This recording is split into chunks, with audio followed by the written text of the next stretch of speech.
The Boy Who Lived. Mr. and Mrs. Dursley of number 4 Privet Drive were proud to say that they were perfectly normal. Thank you, very much. They were the last people you'd expect to be involved in anything strange or mysterious, because they just didn't hold with such nonsense.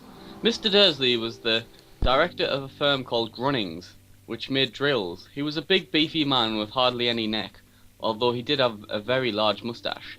Mrs. Dursley was a thin and blonde and had nearly twice the usual amount of neck, which came in very useful as she spends so much of her time craning over garden fences, spying on the neighbours.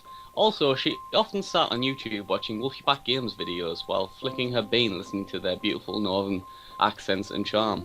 The Dursley had a small son called Dudley, and in their opinion there was no finer boy anywhere. The Dursley had everything they wanted, but they also had a secret, and their greatest fear was that somebody would discover it. They didn't think they could bear it if anyone found out about the Potters.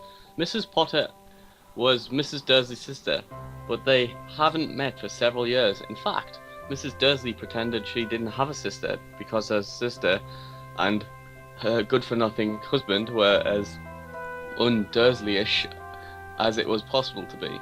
The Dursleys shuddered to think what the neighbours would have said if the Potters arrived in the street. The Dursleys knew that the Potters had a small son too, but they had never ever seen him.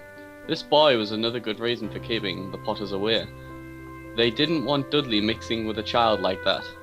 When Mr. and Mrs. Dursley woke up on the dull grey Tuesday our strong story starts, there was nothing about the cloudy sky outside, and the sound of multiple Wolfpack Games videos echoed throughout the house, the sound of which made all inhabitants of the house cream at the crotch.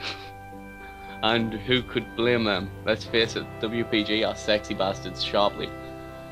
Lord Voldemort appeared and decided to stop being a bitchy cunt waffle as a WPG videos inspired him to start a painting and decorating video, and to this day are acknowledged as the greatest comedy and entertainment pair of all time. Fuck you and Deck. Let's be honest, Wolfpack Games did directly save the world from Voldemort. The films are all bullshit. Lee Collins Warren and James Connor Johnson saved the day, not that specky four-eyed cunt Harry.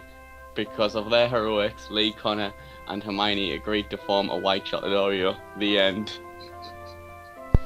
Thank you very much.